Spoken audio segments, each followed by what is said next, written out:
On this episode of Things That Matter, Pastor Brian and I talk about communication in the 21st century, including social media.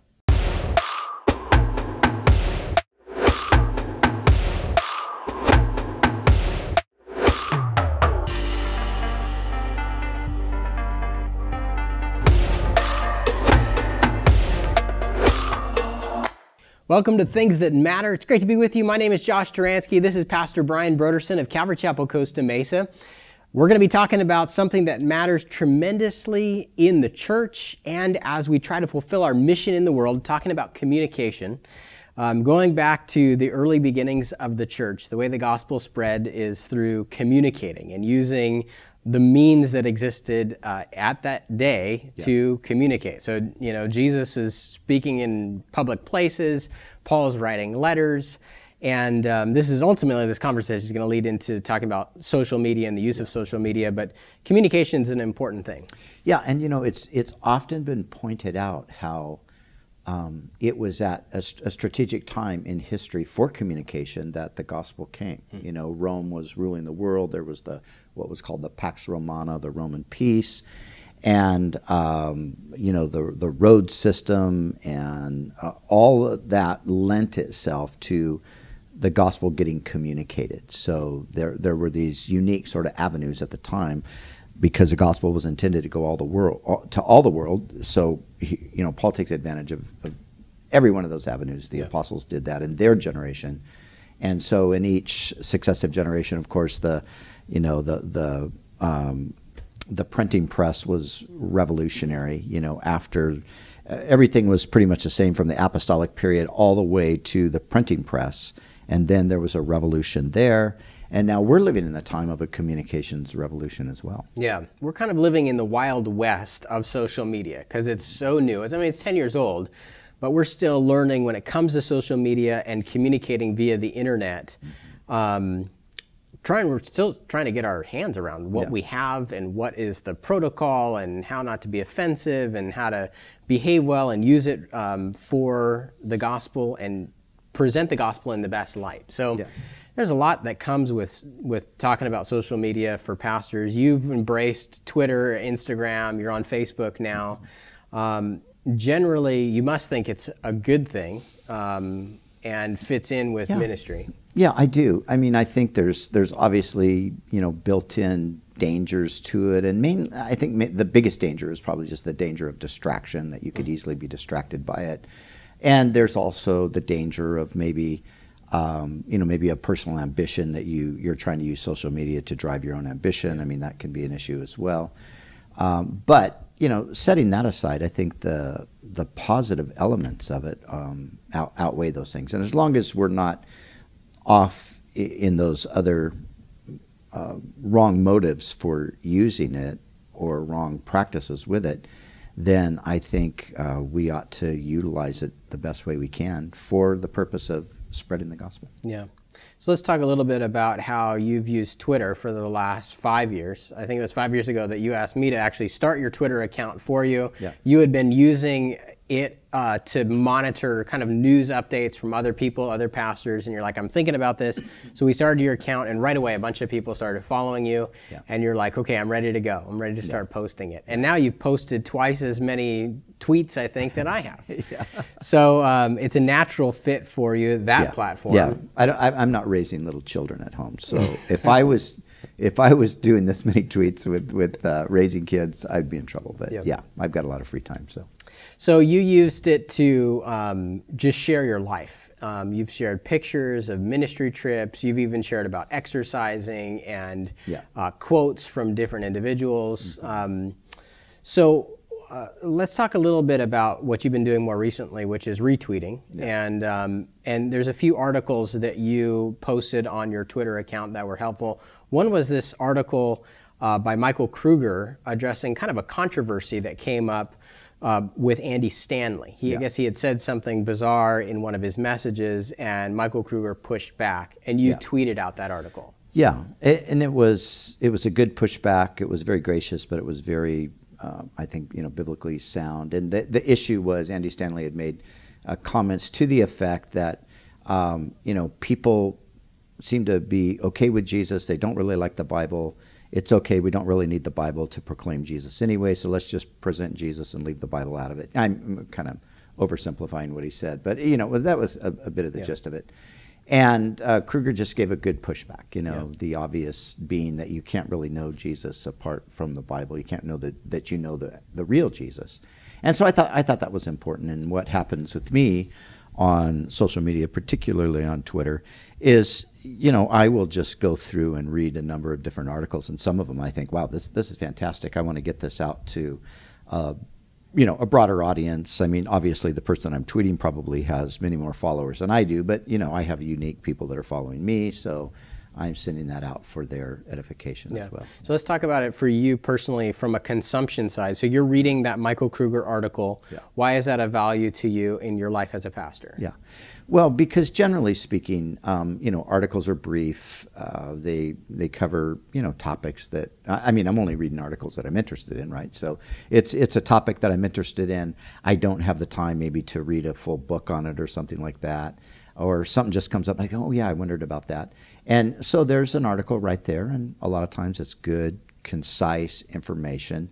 And it's helpful for me to kind of just keep me in the know of what's happening, or maybe it can even play into a message that I'm planning to preach that, oh yeah, I want this kind of, I wanted to incorporate this kind of information, so I've got it right there. So I think for preachers, most people who preach do spend a lot of time out of necessity. You have to read. You have to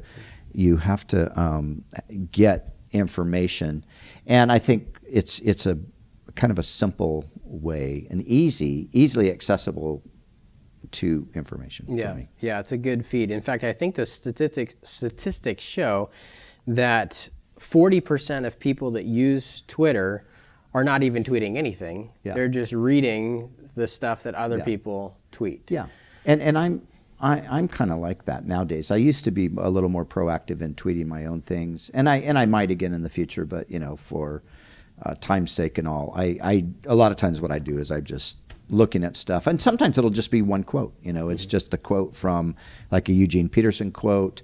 It's just like, man, this is a solid quote. Boom, I'm going to get that out there. Or oftentimes it'll be a Timothy Keller quote. Yeah, I like this. Or a C.S. Lewis quote. Or, it could be a number of different people. But it's just, one line that kind of says it all. Let's talk about it from a leadership. Let's talk about it from a leadership perspective. You have this history of just being friends and a supporter of missionaries all over the world. You've done a lot of ministry in Europe, but in Australia, South Africa, and oftentimes it looks like on Twitter you're interacting with these guys that you've developed relationships with. How has it been useful in that way? That to me is one of the greatest uses of it. And when I'm at conferences sometimes, I will just kind of ask for a show of hands. How many of you are on Twitter? How many of you are on Facebook or Instagram? Mm-hmm. I'm not the biggest Facebook user, but and I will encourage people to get on because it's a way to stay connected. And so I love just being able to follow the lives of friends, to see what's happening in their ministry, to see what's happening in their family. Sometimes it's, man, boom, you see something, it's like, wow, I need to pray for that.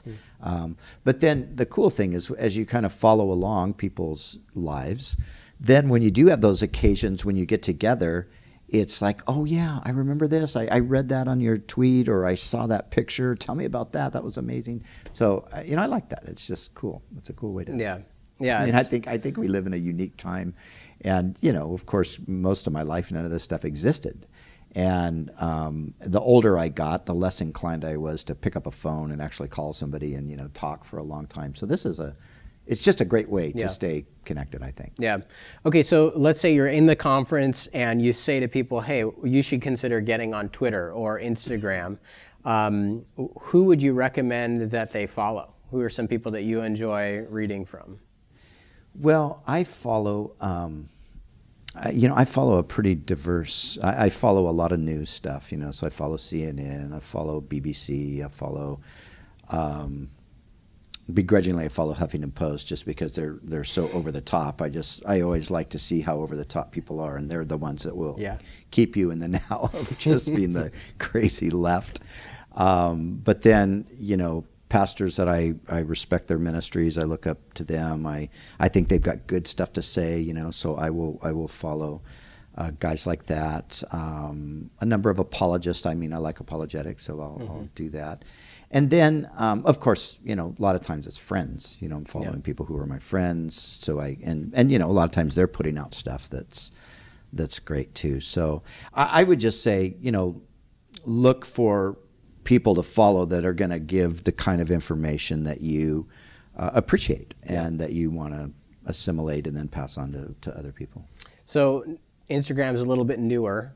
Talk a little bit about your use of Instagram and how has that been a value? Yeah, I really, Instagram in some ways is my preferred means of communication, and especially when I'm traveling, especially when I'm doing an outreach somewhere or something, because it's just a documentation of the whole event. I've had numerous people tell me, man, we went with you on your trip to Israel, or we saw the festival in England, and we, I've actually had people come up and thank me, like, thank you for the way you documented that, because we just followed you the whole way, we prayed for you the whole time, it was just so amazing. So they enjoyed it through my Instagram. They were vicariously there by just following me on Instagram. So that, and a picture speaks 1,000 words. So sometimes it's just that picture itself that's like, bam, that is fantastic. So let's bring this back full circle. So again, being a Christian, being commissioned with the Great Commission to go and make disciples of Christ. Social media, how does it fit into that picture as you're trying to be a pastor in the 21st century? Yeah. Well, I think, the thing that we've got to realize, and I'm speaking as a pastor and maybe, to some pastors, obviously we've got our own churches that we need to make sure we're tending to our own congregations first and foremost, and not distracted with, hey, I've got this global audience I've got to minister to the neglect of the people that are right in front of me. So we need to make sure we're doing that. But then also we have I think it's a unique opportunity. When has there ever been an opportunity to get the good news out so far and wide and so easily? So to me, that's what I'm thinking about when I'm putting stuff out there. I'm thinking, this isn't just going to my congregation. This isn't just going to somebody in my local community. This isn't even just going to somebody in my country. This is going all around the world. Yeah. And there are millions upon millions of people out there who are on these networks, and they're picking this stuff up. So to me, it's a golden opportunity. Yeah, it is. And that's what we want to take advantage of, is those opportunities. Yeah. Just like Paul wrote these letters, you look at how far Paul's letters, have extended even to our day. Yeah. He didn't know that as he was just following the Lord, but he was just following the leading of the Holy Spirit to express his message, the message that God had gave him in that present context. Yeah. So it's good. Awesome. Well, we appreciate you tuning in to Things That Matter. It's great to have you with us every one of these episodes. If you want to leave us a comment, do it on the social media platform where you're watching this, whether it's YouTube, Facebook, Instagram. You may see a clip there for this one, and on Twitter. We appreciate you being in the audience. We'd love to hear from you. And also, don't forget to check out the audio podcast version of Things That Matter. It's available on any one of your podcasting apps. Just search for Things That Matter. Thanks for tuning in. God bless you.